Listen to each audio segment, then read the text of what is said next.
Well, I'll tell you, there's a big game changer next, though. This is going to change the whole game, Brian. I'm telling you, because Tony Schiavone was in the ring.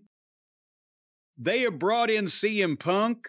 They have brought in Edge. They have brought in, well, a number of other big stars. The Hardys, individually. The Hardys.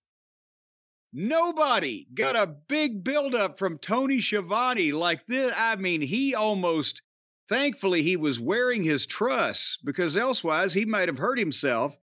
And he introduced Will Ostrich. And here Ospreay. comes, well, him too.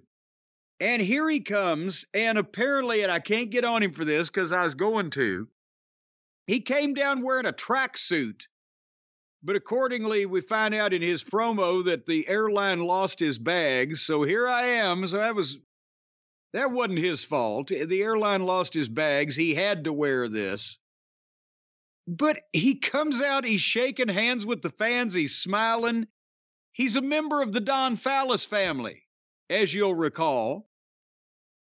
But when he comes out, he's just as happy as a clam to be there. And coincidentally, he's facing another member of the Don Fallis family at the pay-per-view, our boy Take. And remember when we said, why are they making this match that's never been explained otherwise than Don wants them to have the greatest match of the decade that anybody's ever seen. And that's supposed to be an explanation for why that this evil manager would want to create dissension and tension in his stable by having two of them fight each other, which would do him no good at all. They've realized, fuck, we got no baby faces.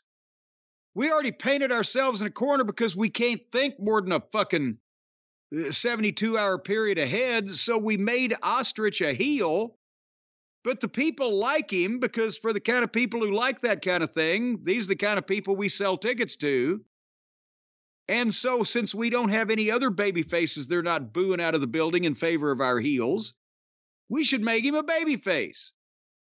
So now he comes out and he does this promo. I'm glad I'm here. And everybody's cheering. He says, I finished my commitments with New Japan Pro Wrestling. I went on vacation. And at first, I thought he said, I pissed on the Miz's, but he said, no, I got pissed with the Miz's. And now, folks, for those of you in the United States of America watching television. This is not what we need, you explaining British talk. This is not what we need. That means he got drunk with the Miz's. Getting pissed with the Miz's in the United Kingdom means you got drunk with the Miz's, not you got mad at her. Getting pissed with the Miz's is what happens in the Brock Lesnar home every Thursday night. Now, come on now. His name was never mentioned. But anyway, so that's what Will was not mad at his wife. He's mad at the airline for losing his bags. And he talked about he's beaten Pockets. He's beaten Twinkle Toes. He's beaten Jericho. And now he's rolling with the Don Fallis family. And here comes Don and Hobbs and Take. And see, they're very intricate storytelling here because Don and Hobbs both hug Ostrich, but Take doesn't. And that's where Don does the promo again. They're going to have the match of the decade. It doesn't matter which one wins, the will winner. The real winner is the family, like when Scottie Pippen and Michael Jordan would fight in practice and then they'd come together. And this doesn't make any sense. Just say, we fucked up. You like this guy. We can't have the people cheering another one of our arch fucking heels. But anyway, he tells Will and Take to shake hands, and they do. But Take won't let go. And then Will won't let go. And then they went nose to nose. And then they all left. Brian, I'll leave you with this thought. As far as changing the game, big time fucking talent, free agent signing, whatever, Tony Khan got Will Ostrich and the WWE got Braun Breaker. Need I say more? I like Ospreay. I think Ospreay's really good. I think Ospreay's a great asset as long as his body holds up.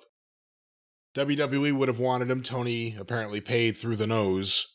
Or maybe that's not the expression, but... Now, most of his money goes up the nose. No, let's not say that either.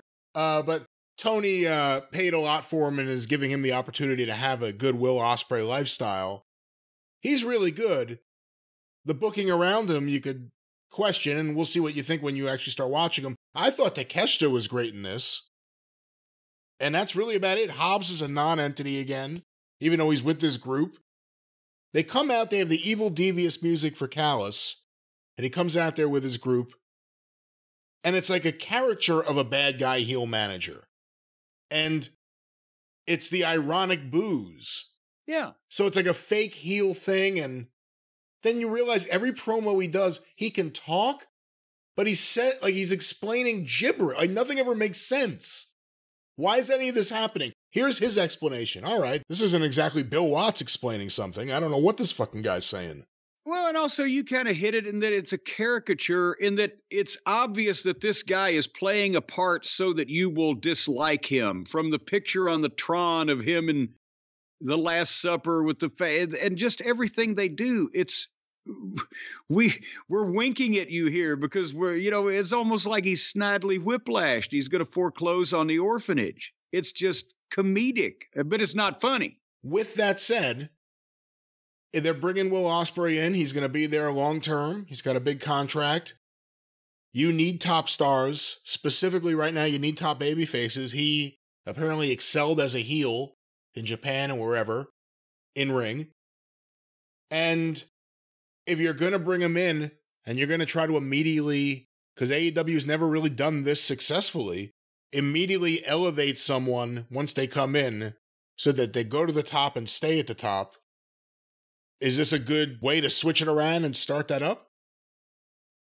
I lost your question around the far turn. It must have been the internet connection.